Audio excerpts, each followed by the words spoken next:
Don't mess with the bull, young man. You'll get the horns. The Toreando or bullfighter guard pass is one of the most versatile moves in Jiu-Jitsu, and we can't mention this technique without bringing up Leandro Lo, who mastered this guard pass at the highest level. RIP Leandro. So in this video, we're going to cover the basic footwork, grips, and situations to help get you up to speed with the Toreando guard pass. All right guys, today we're going to look at the Toreando pass. So it's one of the best passes you can do. Let's just look at some footwork because that's what gets everybody caught up. Turn this way, Cousin Tony. So most basic footwork, we're just gonna have your partner keep his legs up. You know, I can control his ankle, I can control his pant or his knee. We'll look at the grips a little bit later. So I'm just gonna use a shuffle step. So shuffle, and then just so we can move side to side, I'm just gonna have you guys touch your knee down, sorry, without hurting your partner's rib. So just shuffle step. As I'm doing that, guys, I want you to put some weight into him, and I shuffle. Knee on belly, shuffle.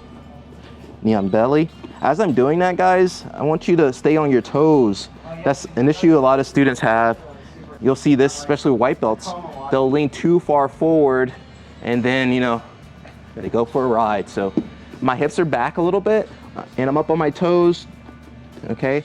And just a little bit of forward leaning, okay? Not too far. So just side to side, knee on belly, boom.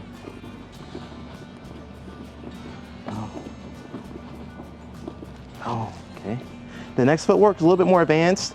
We just call this like a side step.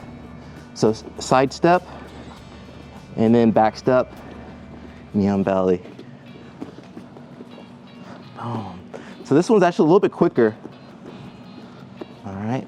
And as I do this, I want to move Cousin Tony's legs out of the way. So I don't want his legs directly in front of me when I do that side step.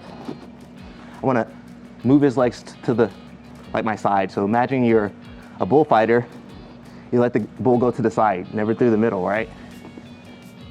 Boom, knee on belly. Oh. All right, so as far as how to set this up, you know, a lot of times I'll play this position, you know, during your matches, usually get some grips. You know, a lot of times the guy will break the grips and then back away. So this is a good strategy if you're fighting someone with a good guard. If I just play into his guard, you know, maybe he's got a good spider, lasso or de la Riva. If I know how to beat this position, I can play it. But if he's like, you know, a Mendez brother or some AOJ kid, like it's probably better to get out of those situations, okay? So who's ever controlling their positions and who knows more the position is gonna win. So if I know how to kill de la Riva, I'll put myself in de la Riva because I'm confident I can shut it down. All right, but if I'm not that confident or you're going to get someone with a better guard than your passes, it's better to kind of readjust. And then, like I said, maybe he's got a good de la Riva. Okay, instead of going to de la Riva, maybe I'll try to force half guard. Oh, he never plays half guard. So think about that. I think a lot of guys get like tunnel vision. You know, they see a knee cut or Toreando or something. You guys just keep doing that instead of mixing it. So the things I'm looking for, usually I want to control his legs. And when I control his legs, you know, I can control his shins, but since we got the gi on, I want to control on the inside of his pant. Let me turn you this way, Cousin Tony. So I'm just making like a fish hook grip. Again, I don't want my thumb or anything in there because there is a chance it might get tied up in there. So just make like a little grip for yourself, thumb outside, 4 fingers grabbing on top. And I want to get my elbows kind of in close, all right? If I leave space outward, he can get that leg back in, especially if he has a good like open guard, get your feet back on my biceps. Yeah, that's gonna help him defend my guard passes. So I wanna get my arms in close, and I like to do like a little spread. So if he tries to come back in, it's a little bit tougher. It won't always work. Sometimes he might get in. So I can use my elbow to kind of close that space off. If he goes up on top, I can block still, okay?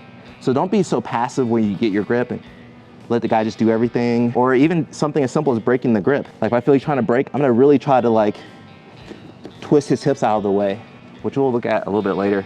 But for now, control inside, you can control the shins. I like controlling the pant.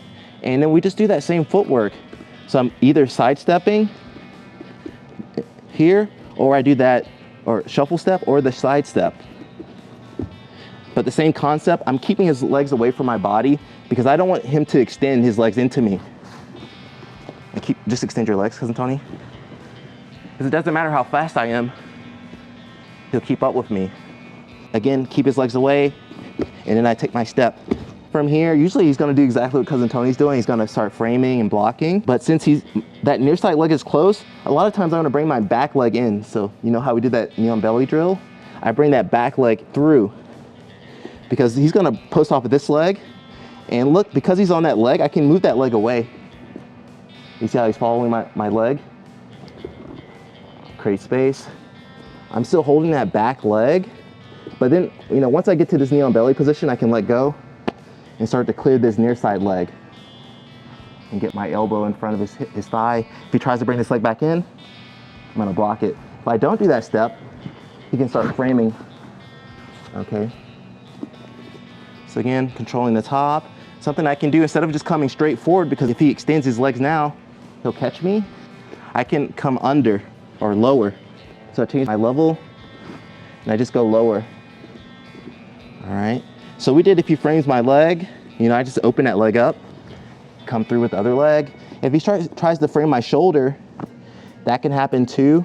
I can still try to do the same move. So I'm moving my upper body away, bring my knee in. That's one thing. If I feel like he's gonna give up and try to turn into like a double leg, other way. We did this today with Cousin Tony. I'm gonna take this leg that's near his head and step over his body. Back leg. I can do a high step through, or a lot of times I'll just kind of slide it around. Hopefully don't kick your partner in the head. That's just, I think we've seen that too often. So as I do that, I like to shift my hips. I'm gonna bring my knee down. And even if he tries to grab my leg, that's okay. I'm gonna go off his pant and I can go clasping onto his elbow and I lift that up and clear, okay? If he's really strong and that's not working, a lot of times I'll try to open this up as hard as I can, but if that's not working, I'll come under my leg. Yeah, come follow me, yeah. So knife hand, come under the head, and I'm gonna start to cross face behind his neck and open, okay? Right there. Let's look at that one more time. So I'm going, he's framing the shoulder this time, or yeah, sorry. Or he switches to the leg. If I don't do anything and he grabs there, you know, I'm gonna have to start running away. But if I can be preemptive and just turn it to the other side, that works. My other hand, you know, I was holding that leg, I'll just let go and use that to help either frame off his body or the floor. Other leg goes around his head. I'm gonna bring my knee down and I can stay here. I can start looking to open up this elbow, back step. I can also go under, cross face. One thing I'll do, black belt style, I was on the leg. If he starts turning, I can open up my leg and look, come back over. So he starts opening. Look, he can't block my leg anymore. So I just step over. Sorry, Cousin Tony. From here, I can look for Kimura. Boom. I can start to turn and look for the monoplata. Okay, so you have a lot of different options there. So I'm trying to pass here. Something that might happen, he can do like this shell. So he's got his frame and his knee inside. Yeah. So he's framing really well. That's actually good defense. In this case, it can be kind of hard to deal with. So instead, I might start to back out. And look, because I have his legs, I can use that pressure into his body to switch to the other side. Because you see how his hips are turning this way? His hips are here. I'm pressing in. So look, I use my footwork that we did before to go to the other side, and then I can start to press him over and make him turtle. We're just gonna follow his hips, okay? So Toreando starts to frame. Because he's shelling up, I can go towards the legs. I can also go to the north-south too. And as I do that, if I go that way, look, I step over his head, and I wanna start to sneak my knee in.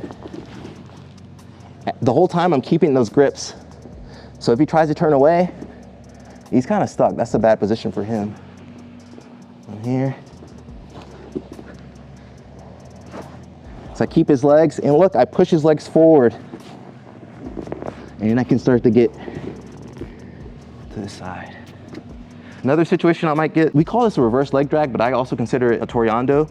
Sometimes he gets de la Hiva and I'm kind of stuck here. So I always want to put pressure on his legs. Same grip. I'm going to push forward. And from here, I really want to get his hips up. So look how I press and get his hips up. Once I do that, it's easy for me to redirect his legs away. So when I say distance, you see how he's got this de la Riva? I want to create some distance from his thigh and my shin. And look, I really like move my body out the way. Back leg comes in, nice and easy. Another thing you might see, especially flexible guys, when they have their legs will be kind of up higher, okay? So in that case, same concept, I can come in, but it might be hard to push his legs down, so I'm just gonna push his legs up. And then from here, same kind of footwork, side step. And look, I pull. Sorry, Cousin Tony. I pull his legs down. So I'm pushing in, you know, obviously I can start to stack him too, or if you just wanna get a quick pass, use your footwork to get to the side, and I pull his legs down in that free space. So you guys see how I move to one side? So I'm not gonna pull him into me, I pull his legs away. That's basically it, you know, try not to stay up too high. I like to stay a little bit low. Come in. If he starts framing, I'm usually trying to fight his hips, guys. I'm trying to fight his hips, usually. Either I move away from him or I try to fight his hips. Okay, I can even get into like a leg drag series. If he's framing me really well, I can go other side. Say nothing's happening. You know, in this case, I can start using my leg stomp. I can look for leg drag. Okay. I can switch here and try to bait him for some outside passes, because usually the guy's gonna try to lasso. If he tries to do that, you know, we'll get into a dog fight. Or he might try to lasso. This way? Yeah. Okay. If he comes down, come low. Yeah.